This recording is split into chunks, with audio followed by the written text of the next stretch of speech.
passion to know propels us to the stars, but we are humbled by the secrets of the earth.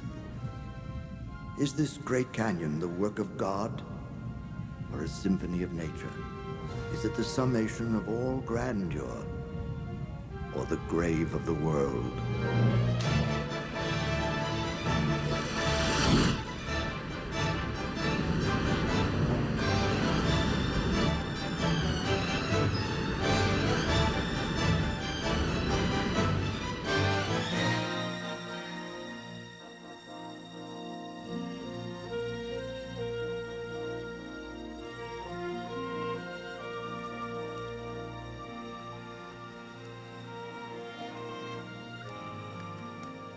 The fragile human history of Grand Canyon begins 4,000 years ago.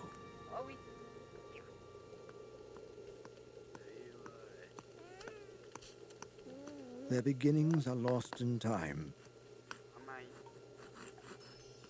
Only the shadow of their lives and superstitions are left to whisper of their homes along the rim. We know them only as the Gatherers.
In a time lost to history, man entered the unknown depths of Grand Canyon.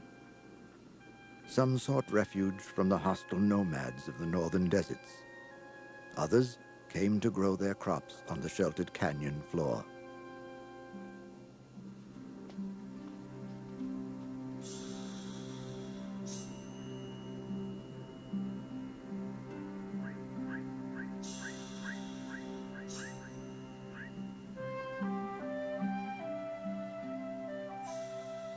Man had come, but he would not stay.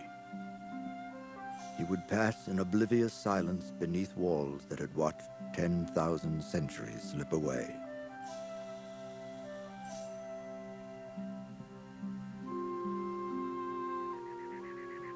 Remnants of these ancient travelers are scattered across 2,000 years, and yet we know them not at all. Who were these Anasazi? These ancient ones whose baked bricks built mud houses in the sheltered hollows of the canyon. Where was their beginning? Did they not live and love and laugh as we?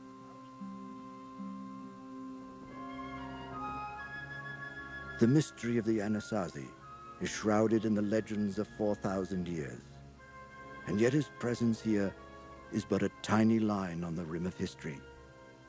And then he was gone.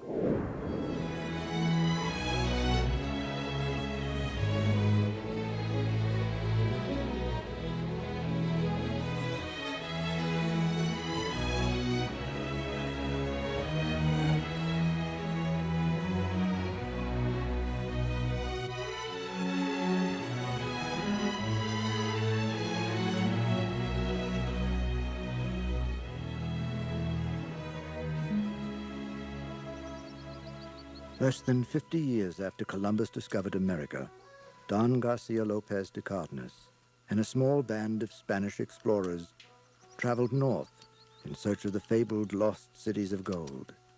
The year is 1540.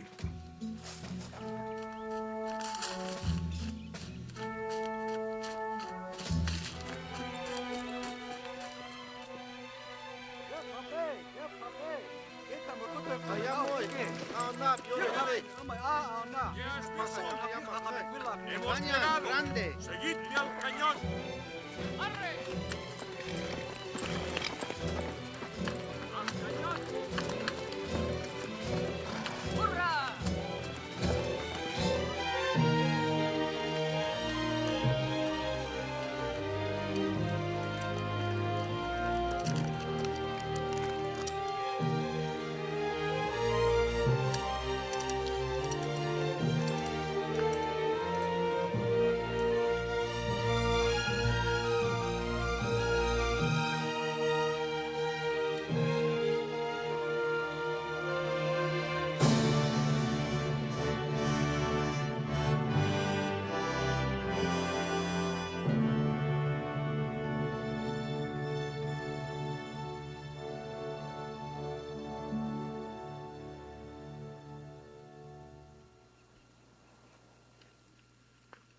It was 300 years before James Ohio Patty and a band of French trappers encountered the north rim of Grand Canyon. It is 1826. His claims of discovery echoed ignorant disregard for the people already there.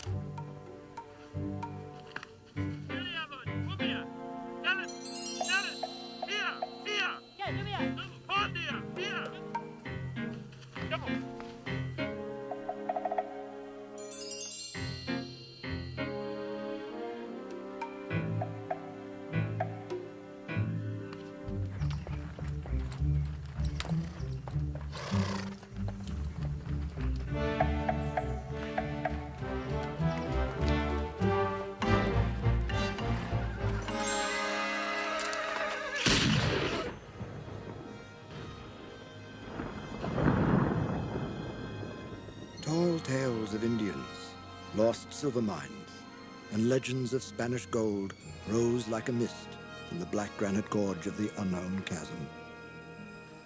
The myth and mystery beckoned the bold in heart. The quest to discover the hidden secrets of Grand Canyon had begun.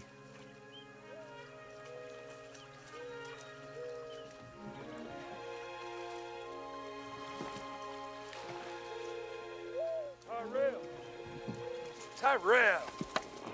What? You sure this here's the right river? Oh, you betcha.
This ain't the right river.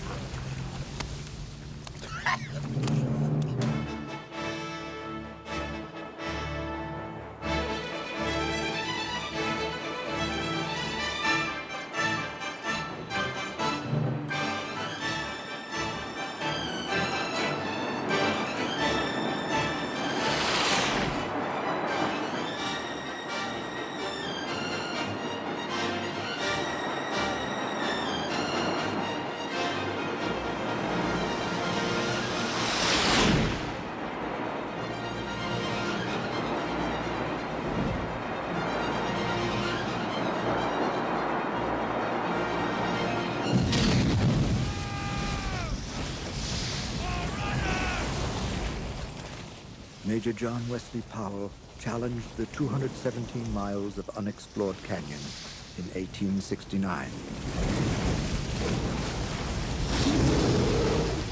This one-armed veteran of the Civil War and his intrepid crew became the first to do what no man had ever done.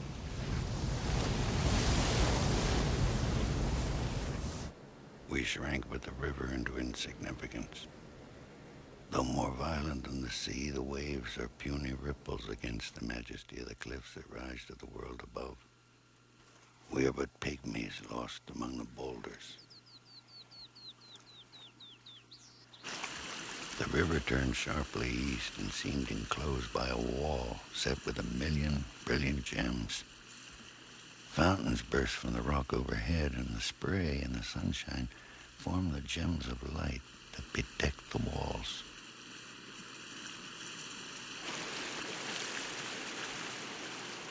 The rocks were covered with moss and fern and flowers. I determined to call it Vasey's Paradise.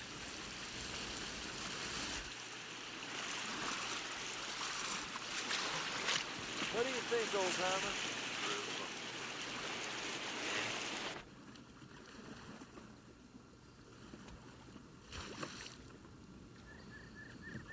The scenery now is on a grand scale. The walls of the canyon are 2,500 feet above us. One would imagine the walls have been carved with a grand design and purpose. And always we wonder what we shall find tomorrow. The exploration was made for scientific purpose, not adventure. And yet ever before us is an unknown danger that weighs heavier upon us than any immediate peril. But our fears are cradled by the stunning beauty of the countless hidden canyons.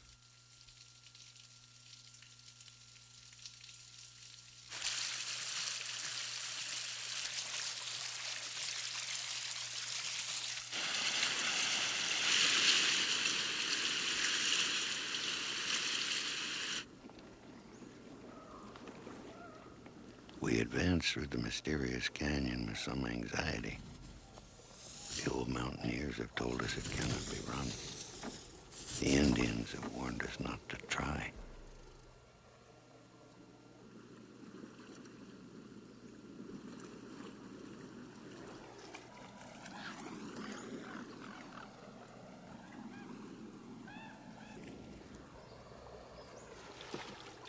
The sun is going down. The vermilion gleams and roseate hues blend with the green and gray, then slowly change to somber brown above, and black shadows creep over them below.